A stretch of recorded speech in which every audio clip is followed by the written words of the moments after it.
عن أبي ذر عن النبي صلى الله عليه وسلم قال رسولك وحول 3 لا يكلمهم الله صدح قفل هاي عرضوا قبل قيامة لما هضي ولا ينظر إليهم يوم القيامة قال انت قيامها ما إيجي ولا يزكيهم ذنبنا كما نظيفين ولهم عذاب أليم عذاب كلنا ويلين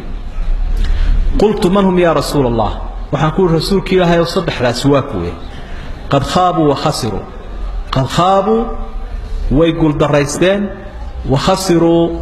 ويهوغيرا ويخسارين ويقول دريستين فأعادها 3 صدح جرب النبي كعلي صدح لجرب عين كاسول لي أفرتها بلايو يبوهي قلت من هم يا رسول الله خابوا وخسروا فقال وحري المسبل وقفك وانك قنتي سجيده والمنان يدك ضدك أمنا شيكتا وحسيه والمنافق سلعته يك ألاتي سكس عدسية بالحلف الكاذب دار بينه أو الفاجر أما بالحلف الفاجر دار حد كذبه دار بينه أيو كويمة ألاتيس وحانو صوصين أما لغا سينين أيو شيغيه صدح لا قفك النبي بلا يدا أو يباها عن أبي ذر عن النبي بهذا قال المنان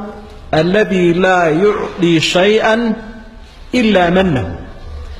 شيء كالصبحية ومن الشيء معه حسير كالقادة يا أصحابي أما حديثكم بس كالقادة يا قف كوحي وبحية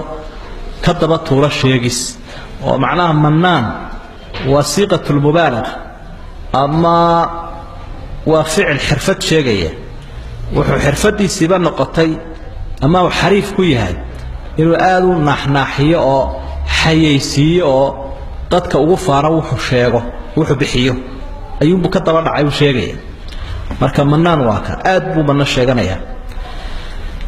qofkaasi ama kii uu siiyaa ugu manna sheegta ama cid kale kaasaanu siinay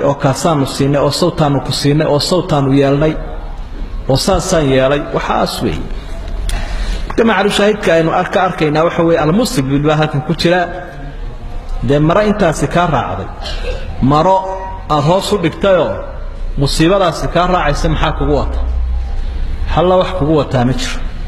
marka waa dhaqanka ummadaha kaalada ah